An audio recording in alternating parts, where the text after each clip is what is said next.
Welcome to Module 4, the GAD-7 and your complete anxiety picture. You've just completed the PATE 12 and gained incredibly valuable insights about your anxiety membership plan. You now know whether you're primarily hosting tourists or roommates, and you have your personalized pattern identified. That's significant self-knowledge that many people never acquire. But we're not quite finished with our detective work yet. Here's why this second assessment matters. The PATE 12 gave us the big picture of your anxiety patterns, your overall tendency, and your current state. But what about the middle time frame? What's been happening in your anxiety neighborhood over the past couple of weeks specifically? This is where the GAD-7 comes in. GAD stands for Generalized Anxiety Disorder, but don't let that clinical term intimidate you. We're not using this tool for diagnosis, we're using it to capture a snapshot of your recent anxiety activity. Think of it as checking the security footage from your mental neighborhood to see what's been happening lately. The GAD-7 asks just 7 questions, hence the name, about your experience over the past 2 weeks. Some people find this shorter time frame easier to assess because it's more concrete and recent.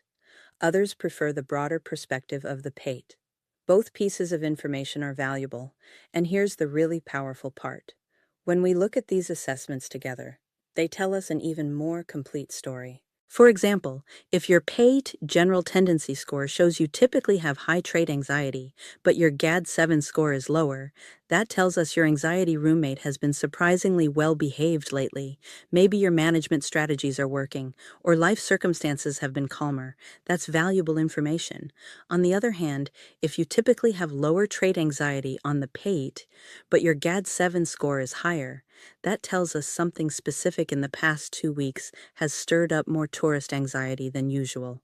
Time to investigate what those recent stressors might be. Before we take this assessment, we're going to practice a different body calming technique than we used before Module 3. Instead of just noticing tension, we're going to practice progressive muscle relaxation, systematically tensing and releasing different muscle groups to help your nervous system settle even more deeply. This is one of those evidence-based anxiety reduction strategies you'll want in your toolkit going forward. By the end of this module, you'll have both assessment results in hand, and you'll understand how they work together to create your complete anxiety picture. You'll know not just your general patterns, but also how your recent experience compares to your typical baseline. Let's take care of your body first, then complete this final piece of your anxiety detective work.